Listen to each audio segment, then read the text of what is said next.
Hello students, आप सभी का इस क्लास में हार्दिक स्वागत है।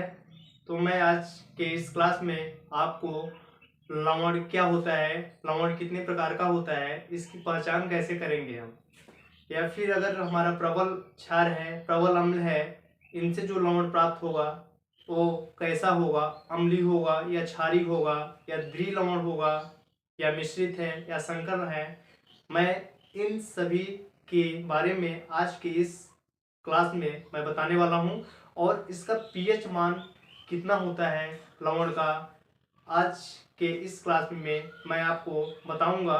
और यदि आप हमारे चैनल पर नए हैं तो हमारे चैनल को सब्सक्राइब करें, और जो हमारे चैनल पर पुराने हो चुके हैं वो हमारे चैनल को लाइक शेयर जरूर करें। तो मैं बिना टाइम वेस्ट किए आता हूँ अपनी टॉपिक पर। हमारा टॉपिक है आज का लवण मीन्स सॉल्ट।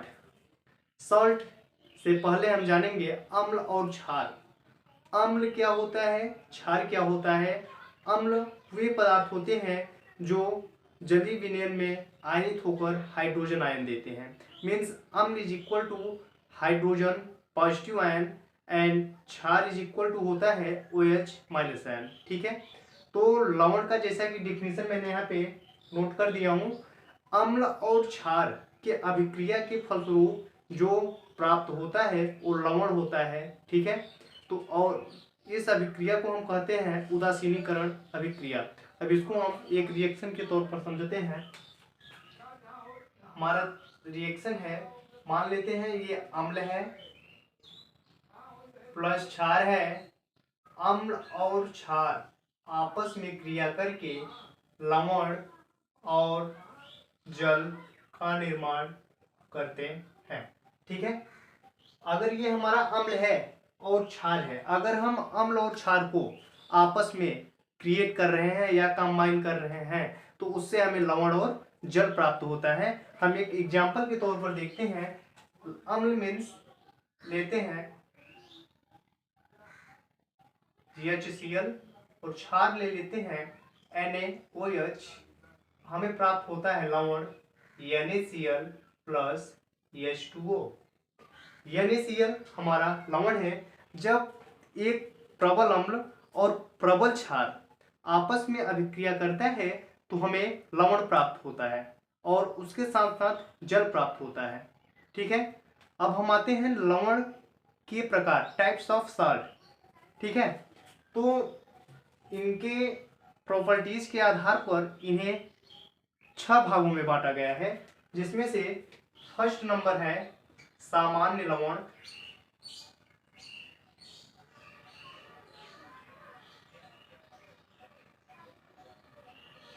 सामान्य लवण का मतलब होता है कि अम्ल और क्षार मीन्स जो भी लवण होगा अगर उसको हम जल में आयनित करते हैं, जल में वियोजित करते हैं, अगर आयनन सिद्धांत के अनुसार किसी भी लवण को हम जल में वियोजित करते हैं तो वो 2 आयनों में वियोजित होता है, जिसे धन आयन और ऋण आयन कहते हैं। तो अगर ये साल्ट है और धन आयन में वियोजित हो रहा है तो उसे हम अम्लीय मूलक कहते हैं, और ऋण आयन में वियोजित हो रहा है तो उसे हम अगर धन आयन में वियोजित हो रहा है तो उसे हम क्षारीय मूलक कहते हैं, और ऋण आयन में अगर प्राप्त हो रहा है जो भी आयन हमें वो आपका अम्लीय मूलक होता है। तो हम देखते हैं कि जैसे कि हमारा एक अम्ल है NaCl, इसका हम जल में वियोजन कर रहे हैं, मीन्स इसको जल में घोल रहे हैं, तो हमें घोलने पर 2 आयन प्राप्त होता है Na प्लस Cl माइनस। ठीक है, अभी हमने आपको बताया आयनन के सिद्धांत पर यदि मैंने किसी साल्ट को जल में वियोजित करेंगे तो धन आयन और ऋण आयन में प्राप्त होगा। तो हम धन आयन को कहते हैं क्षारीय मूलक, क्षारीय मूलक, और ऋण आयन को कहते हैं अम्लीय मूलक। ठीक है, तो सामान्य लवण किसे कहते हैं? वे अम्ल और क्षार जो आपस में अभिक्रिया करने पर एक लवण का निर्माण करते हैं, और उस लवण का अगर हम वियोजन करते हैं तो हमें ना हाइड्रोजन आयन प्राप्त होता है और ना ही हाइड्रोक्साइड आयन प्राप्त होता है। जैसा कि आपको मैंने वियोजन करके दिखाया है, NaCl का वियोजन Na+Cl-, इसमें ना ही हमें हाइड्रोजन आयन प्राप्त हुआ है और ना ही हाइड्रोक्साइड आयन, इसलिए हमारा एक सामान्य लवण है। ठीक है, बातें हैं दूसरे नंबर पे।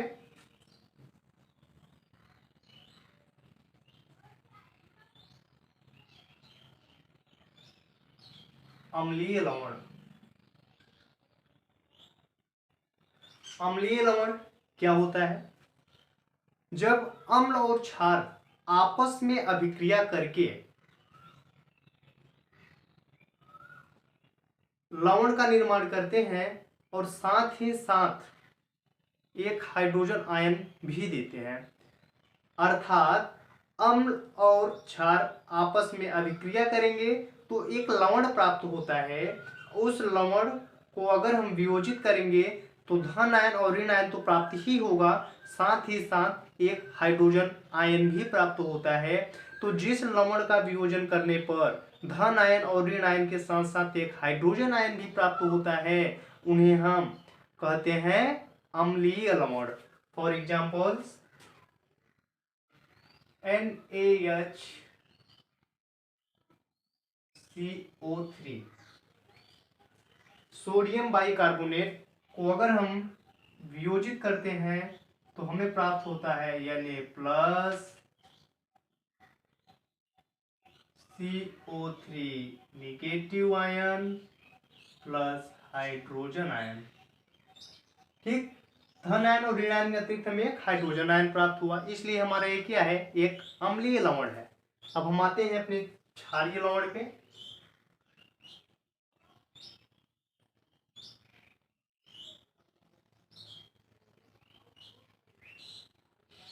क्षारीय लवण जस्ट इसके अपोजिट है।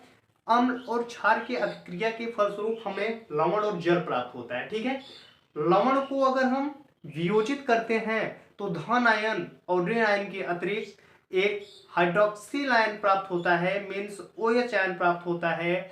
हमें प्लस माइनस तो प्राप्त ही होगा, इसके अतिरिक्त एक hydroxyl ion means OH ion प्राप्त होता है। जैसे कि जिंक हाइड्रोक्साइड क्लोराइड ये है, इसका हम वियोजन करेंगे तो हमें प्राप्त होगा Zn plus Cl minus plus OH minus. Plus minus के अतिरिक्त हमें एक हाइड्रोक्साइड आयन प्राप्त हुआ, इसलिए हमारा ये क्षारीय लवण है। चौथे नंबर पे आते हैं द्वितीय लवण।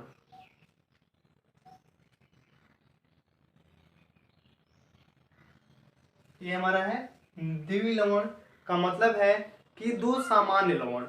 ये सामान्य लवण, जब दो सामान्य लवण मिश्रित होकर एक लवण का निर्माण करते हैं। दो सामान्य का लवण का मतलब है जैसे सोडियम क्लोराइड है, पोटेशियम क्लोराइड है, तो ये दोनों क्लोराइड लवण है।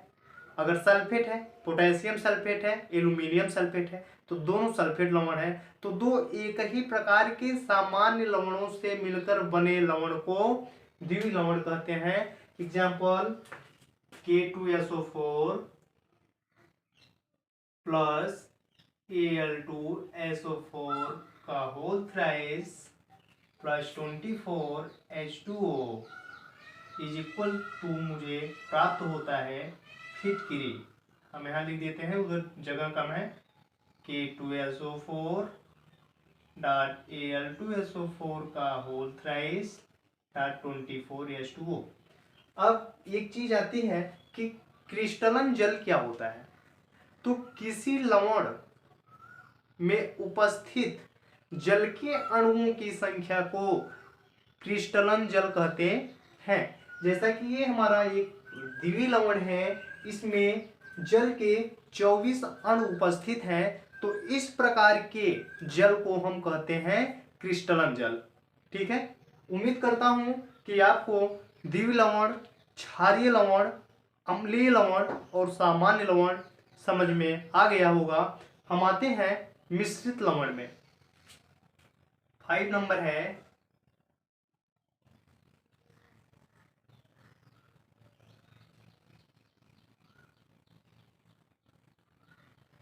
मिश्रित लवण का मतलब है कि लवण के एक ही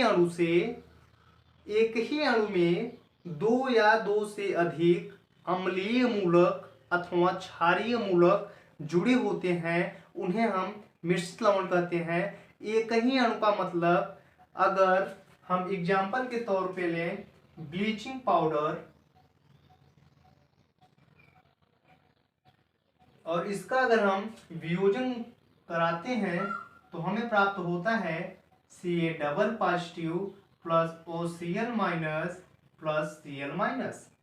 तो देखो एक अणु है आपका कैल्शियम, डबल पॉजिटिव आयन से OCl नेगेटिव आयन और Cl नेगेटिव आयन, मीन्स आपका ये अम्लीय मूलक है और ये एक अणु है। तो मैंने आपको डिफिनीशन बताया कि लवण के एक अणु में दो या दो से अधिक अम्लीय मूलक अथवा क्षारीय मूलक जुड़ जाते हैं, तो ऐसे लवण को हम मिश्रित लवण कहते हैं, जैसा कि एग्जाम्पल यहाँ पे है। ठीक है, अब आते हैं संकर लवण पे।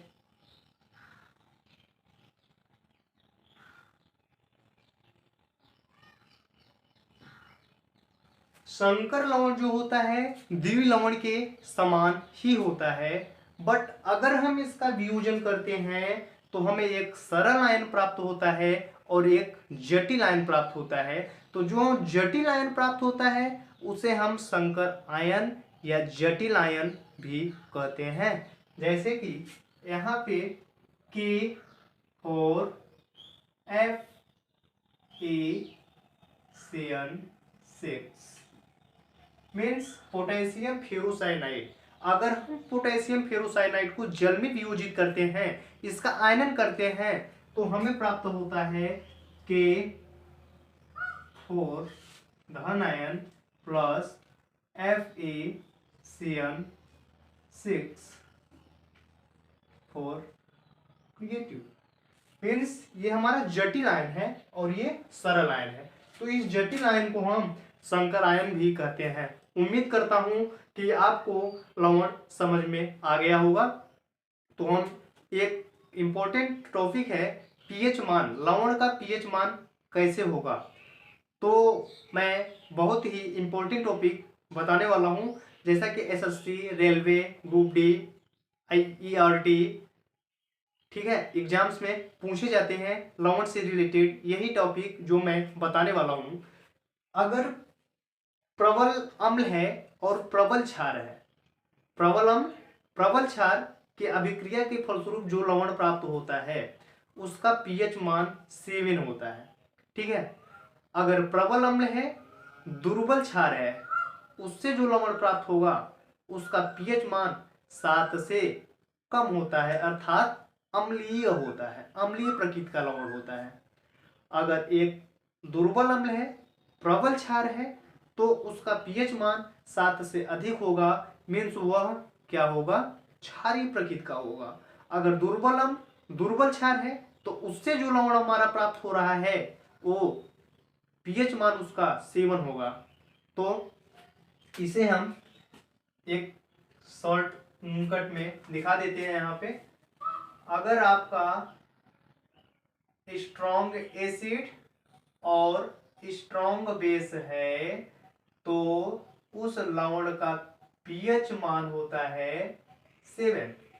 ठीक, अगर एक सॉल्ट एसिड है, मीन्स स्ट्रॉन्ग एसिड है, और एक वीक बेस है, तो उस सॉल्ट का पीएच मान होता है 7 से कम। ठीक, और अगर एक वीक एसिड है और एक स्ट्रॉन्ग बेस है तो इसका पीएच मान होता है जो सॉल्ट का 7 से ज्यादा होता है। ठीक है, ये हमारा पीएच है, पीएच मान।